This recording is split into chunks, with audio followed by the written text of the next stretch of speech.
is it Yuchi? Yuchi. And you grew up in Wichita. In Wichita, okay. My parents grew up in Oklahoma, and so I feel like I'm kind of barely removed from Oklahoma because I spent so much time going there growing up, and then culturally as an adult realized that, oh, that's where, we go there and the relatives do these things and nobody here is doing these things.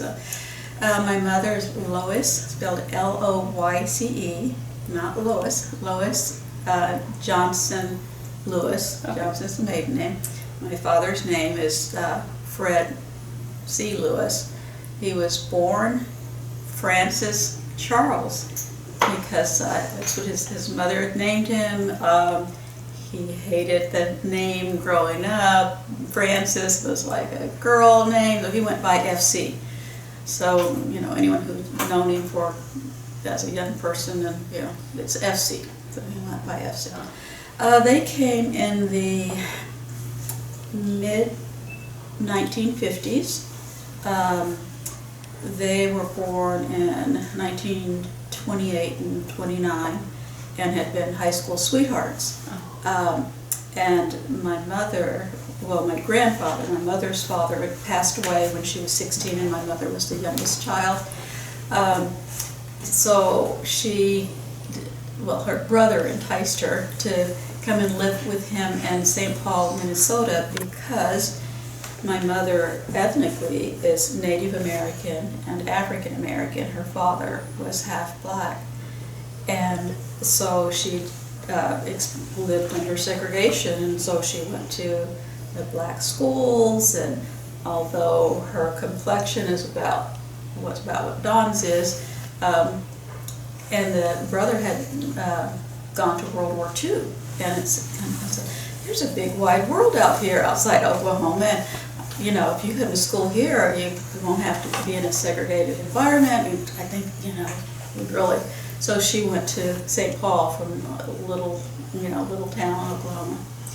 Yeah, so then my dad joined the Army, and that's when he changed his name to Fred from Francis. And so it's interesting, back in those days, he didn't take any paperwork, he just went and enlisted, and they said, what is your name? And he said, my name is Fred Charles, and that's what they put down. That's how his name got changed. My mother was married in Minnesota and then divorced and came to Wichita. Her older two sisters were living in Wichita already. And my father got out of the Army and he thought he was going to perhaps, re-enlist and keep going. But then he found out that my mom was back in the area. He'd heard, and so he called. It's the best love story ever. He called up to Wichita, met her sister, whatever, and spoke to her. He said, so do you want me to come up there, or are you going to come down here? And she said, why don't you come up here? So then they got married, and my father, first job here is Boeing, so he worked at Boeing until he retired. And my mom worked various clerical jobs, and I went to North High School. Okay. The home they bought, coming out of a segregated Oklahoma, finding a place where you feel comfortable, and they ended up in what we call the North End, which is predominantly Hispanic, and it was very mixed. There were African American families, there were at that time Mexican American families, and white families that were there. And so the grade school was integrated, and that's where they bought a house. So so I went to Waco School, which is no more, and Horseman Junior High, which was torn down and rebuilt as a elementary school. Second language is Spanish is really big there now. And then went to North High School. And then where'd you go to college? And then I went to Southwestern College in Winfield. I started out as a business major because my dad thought that was the best thing for me, And I was like, I don't know, I really like art. And they're like, that's no way to make a living. Skilling. So I got there, and I did well. It was much, but after about a year, I changed my major to art, and my parents would still look at my report cards, and I said, "What is it? Oh, they're making all A's, and what is this life drawing?" I said, "Well, that's an art class where we draw people who don't have clothes on."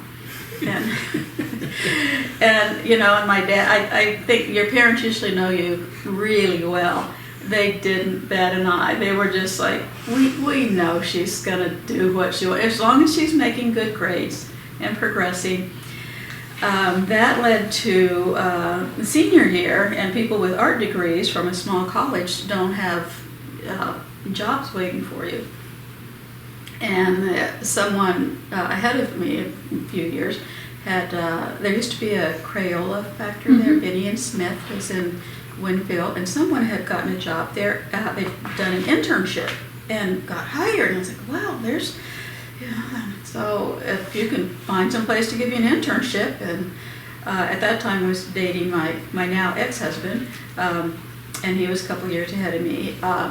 And he went into elementary education. So he came to Wichita to teach, and in his first class of students, there was this wonderful woman named Priscilla Zadoka, and he said, "My wife's looking for something, and is there, there's that new Indian Center, she's asking about." And Priscilla said, "Yeah, come on down." So Priscilla introduced me, and I said, "Yeah, can I do an internship?" And they said, "Well, I suppose so." And so I coordinated that and did an internship. There was a storefront on, I believe it was East Central, near East Central, fairly near downtown.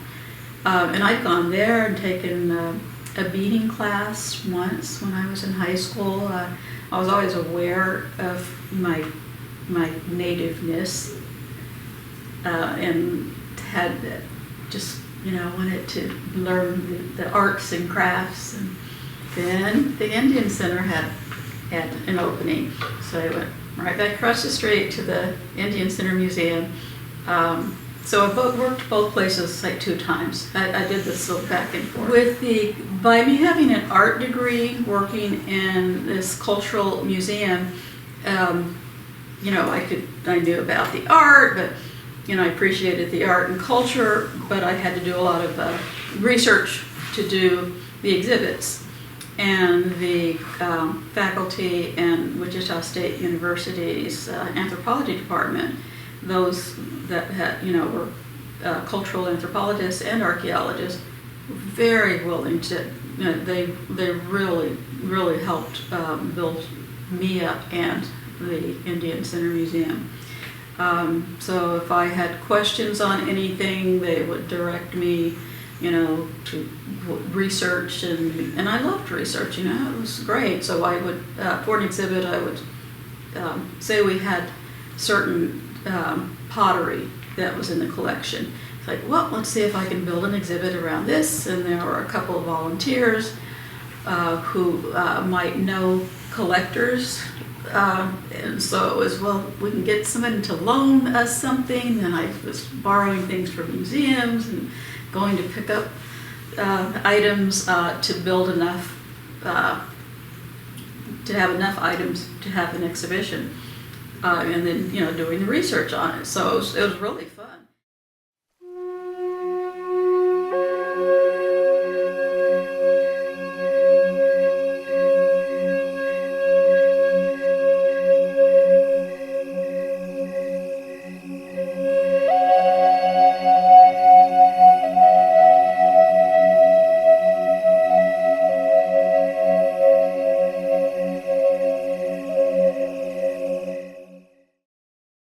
It was while I was there that I really started questioning my own tribe, Yuchi.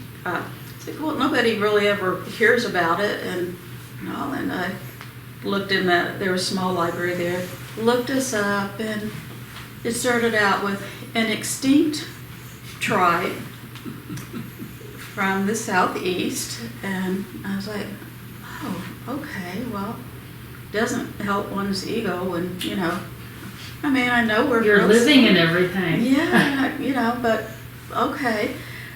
Anyway, it caused me to do further questioning of my own family and relatives that would go visit. I'd go to Oklahoma with my parents and visit relatives, and on the Indian side of the family, we'd visit these people, and on the black side of the family, we'd visit these people, and so I started asking about some of the traditions I was reading about, and I said, yeah, there's this green corn ceremony that I'm learning about, and they said, yeah, and they said, well, there's one next week or next month, whatever it was, and I said, really? And I thought, well, we just talked about the family. They didn't, just like asking, did you go to church on Sunday? It's just part of, And what is involved in the ceremony? The ceremony is an annual event, which is like a new year, a new beginning. So it is our annual religious event.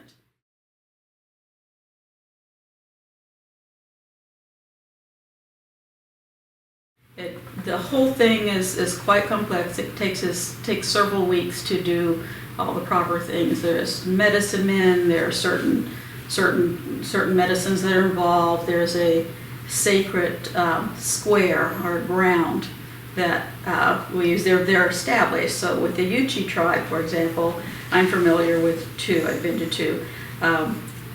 It's called polecat, which is what people call skunks. So there's Polecat Stomp Ground, and then there's Duck Creek, which is a creek that's fairly nearby, and it's where Yuchis settled after the forcible removal from the southeast around 1836 when we had to camp. So that's where we were placed. And traditionally, what time of the year? It's usually July. Okay. Some of them are in June. Like Duck Creek is usually the early part of June. Polecat is usually July, although last year they did move it up a little earlier. And it's like a homecoming. People come. The first one I went to, to be in an environment where there's a few hundred people and they're mostly Yuchi, I was just shocked. I was just like walking around with a big grin on my face. And my cousin, who was my mom's age, her name was Dorothy Lee, and she walked around. She said, "Yeah, those are some of your kin there. This is so and so," and we'd walk around, walking around that square. So it's not a powwow. It's there's no drum in the middle. There aren't lights. There aren't craft booths set up. Go and you camp during this time. Kind of shorten it. There's you wash in medicine water before you go into this square ground, which is dirt that's totally clear of everything. So it's part of the setting up is just clearing things from last year. People built arbors with wood, and there's a feast on the May night, which is a Saturday. And so these modern Indians will go, if you don't do anything else, you go Saturday, and that's when there's lots of cars, lots of people. They're dancing.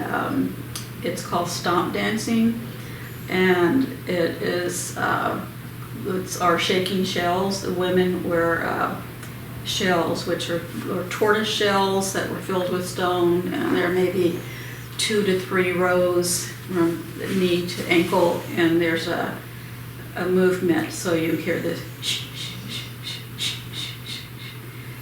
And then more modern times, people have started using metal cans because of availability, and also in this past 100 years, people have switched.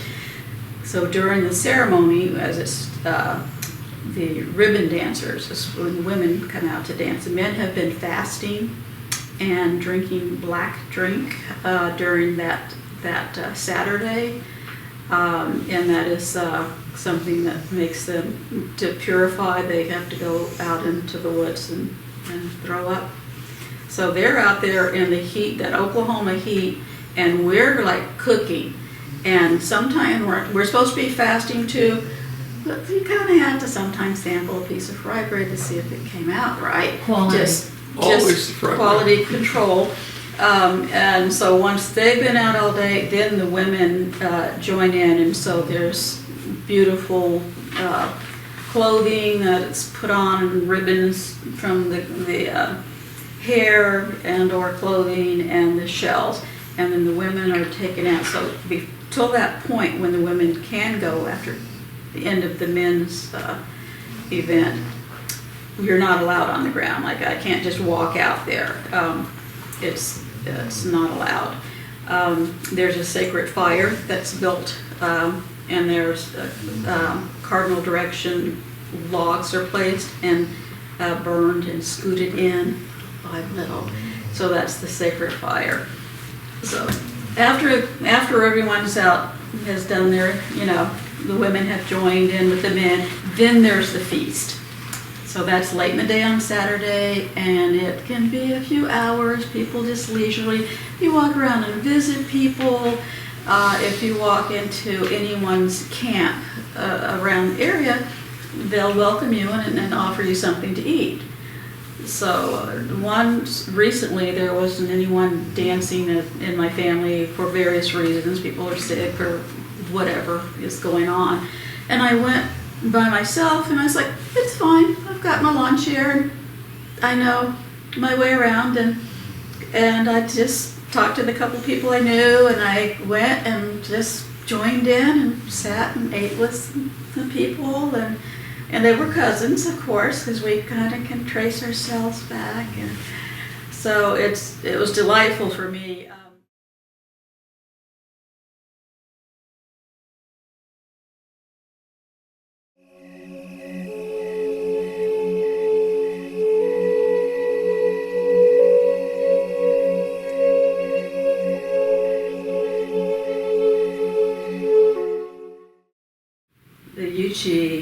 Yuchi is one of those, as Don's probably pointed out, is, tribes are oftentimes called what other people call them, So Yuchi is what others called us, and we're Soyo-ha, with the emphasis on the N, or children of the sun, Soyo-ha. So we're linguistic isolate, they call it. Our language is not related to any languages anywhere around. It's unique. It's unique. I think it probably came from somewhere in Mesoamerica. We moved in at a different time. So I'm enrolled with the Muskogee Creek Nation of Oklahoma.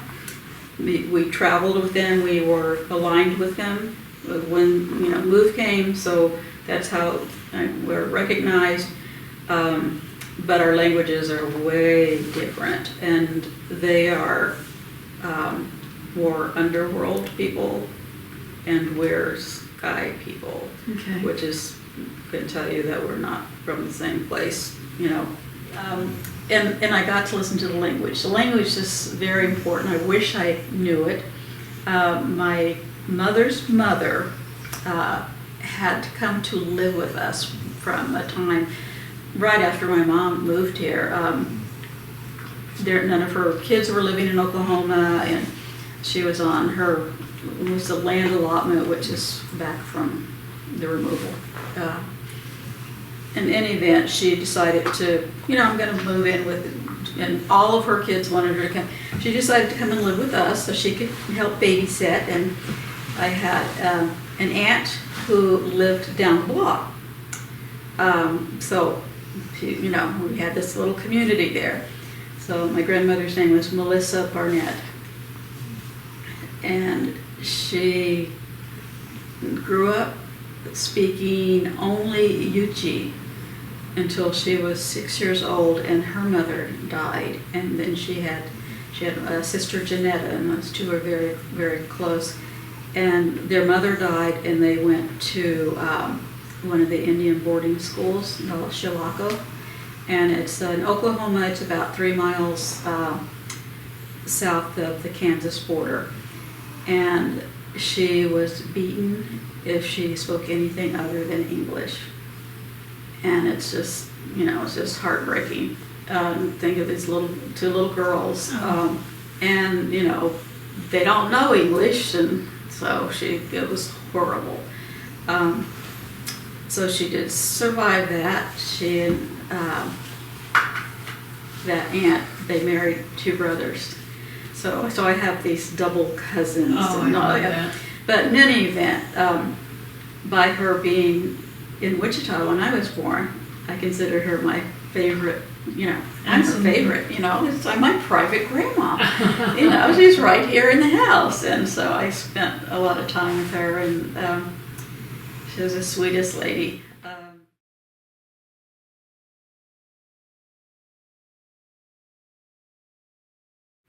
So when I was at the Indian Center, I met him, and we were, he's doing what he's doing, but I knew who he was. You were professionals. Yeah. It's like I'm just, and occasionally if I needed to speak to whatever, that there was one of the other anthropologists, Dr. Arthur Rohn, who was really involved. So he worked with me quite a bit. In any event, I don't know if I was back at no, I was still at the Indian Center. By that time I was divorced, and I've got 2 young girls, and I thought of working on the master's in anthropology, and I was like, it's not the time to do this. And I was already at that point, I was a curator/coordinator. They wouldn't make me the director of the museum because I didn't have a master's degree, but I could do all the work.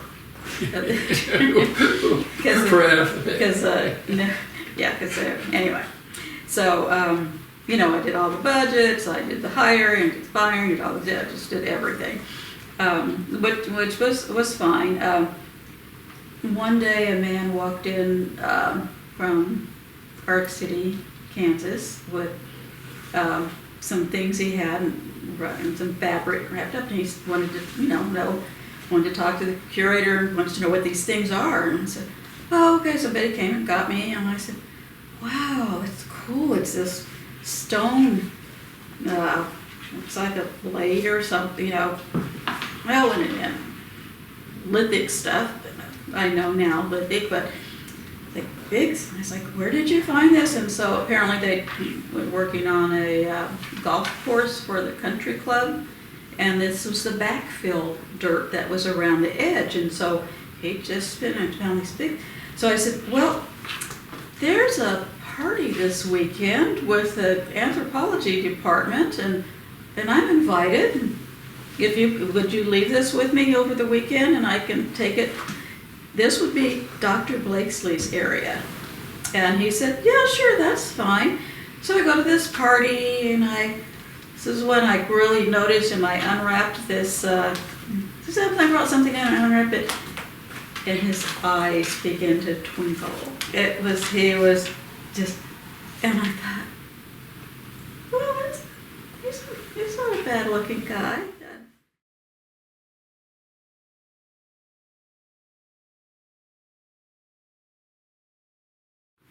People don't want to believe that we were any groups of natives or sophisticated enough, smart enough, or would have built a city, something like a city. And there were lots of places, not necessarily to that level, but yeah. And even today, people, I think, still he's doing things with historians and others who, really question that. Really, could it have been that